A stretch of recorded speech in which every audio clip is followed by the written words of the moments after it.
Okay, let's just start with the number because it's kind of mind-blowing. 14. 14 times at Roland Garros. That's really a record, is it?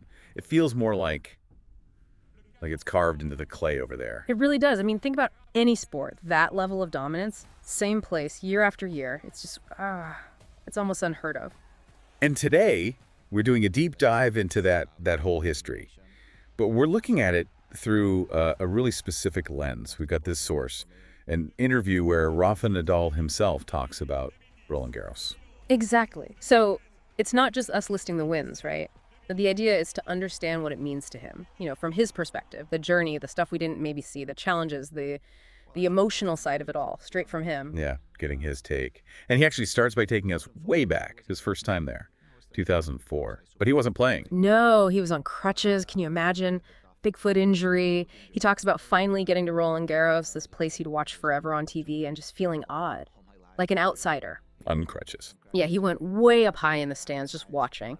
And he said the thought he had was basically, okay, hope I can come back next year and actually, do good things. Just that hope, really. And then boom, 1 year later, 2005. That hope.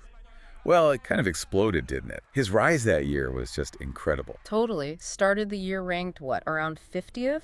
Then he wins Monte Carlo, Barcelona, Rome, the big ones on clay. By the time he gets to Paris, he's suddenly one of the guys to beat. A favorite. He apparently saw the draw and thought it looks really tough. Yeah, he mentions that. A very tough draw. But then, in his words, he just found a way. And winning that first one, his first slam, he just calls it unforgettable, the start of it all. Okay, but here's where his view gets really interesting, because it's not always what you'd expect. You'd think the years he completely dominated, those would be the most special. Maybe. Right, the ones where he looked unbeatable. But he actually says the most emotional win for him wasn't necessarily one of those. Which one was it then? He points to 2006. And the reason.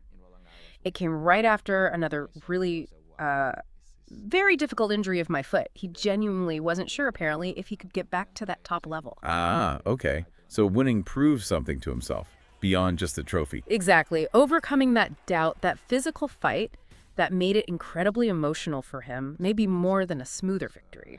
So contrast that then, 2006 being super emotional because of the struggle.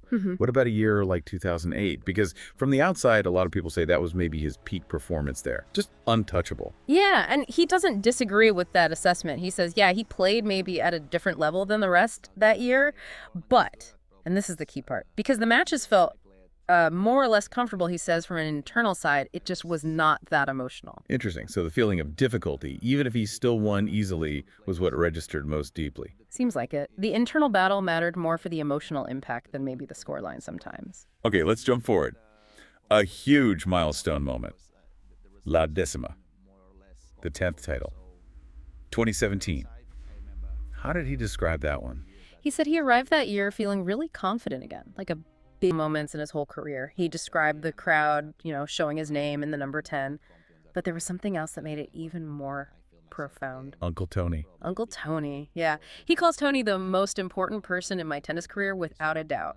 So having Tony actually walk onto the court and give him that... And wasn't that also Tony's last year coaching him? Exactly. Tony had already said 2017 would be it. So that moment was... A very rough year, physically. Even though, he won the Australian Open that year, right? Unexpectedly. Yeah, won Australia, won Acapulco, made the final in Indian Wells, but got hurt. But yeah, his body was sending, as he put it, clear signals. The foot, especially. That foot issue sounds like it got really bad before Roland Garros that year. Oh, severely. He talks about playing the Rome tournament right before Paris, basically under one leg. Okay. He was genuinely worried if he could even compete properly in Paris.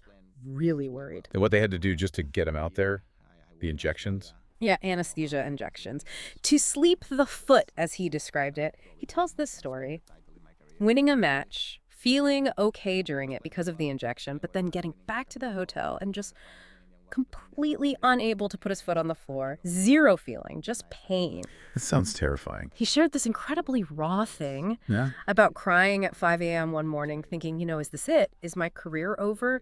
Just imagine the physical pain, but also that mental anguish. Unbelievable. But somehow he kept going. They found a way. Him and his doctor figured out how to sleep the nerve differently, which allowed him to manage it. And he says because of that, he could end the whole way to the final. It just speaks volumes about his his willpower, Yeah. finding a way through that kind of agony. Just incredible resilience. And through all of this, the wins, the injuries, the emotions, there's always the connection with the place itself, right, with the crowd there. Yeah, he finds it impossible to describe that feeling of playing at Roland Garros. He talks about the support being huge, the highest possible, and he says it didn't surprise him. He's felt that bond for a long time. You can really feel it when he talks about it. Definitely.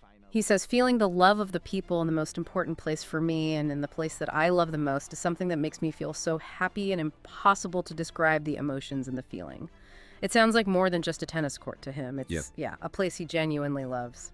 So when you put it all together, watching on crutches, the first win, the emotional peaks tied to struggle, the huge 10th title with Tony, the absolute physical grind of 2022, this love for the crowd, how does he sum up what his legacy is about? Is it the 14 titles? Not just that, no. He talks about passion, love, determination, hard work, obviously aiming for success, but also about prevailing positive values. That seems really important to him. And how does he actually see himself after all this? The king of clay, global icon, 14-time champion.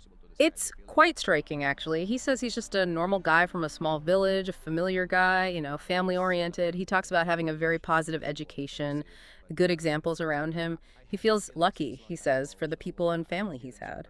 And then he kind of brings it all home, doesn't he? With that final thought. Yeah, it's really powerful. He says, look, I am only a very good tennis player, that's true. But for the rest of the things in life, that's the most important things. I am just another human person. Wow. Yeah. Just let that sink in for a second. Right. This person who's achieved something almost mythical in sport, his core identity, the thing he values most, isn't the king of clay persona.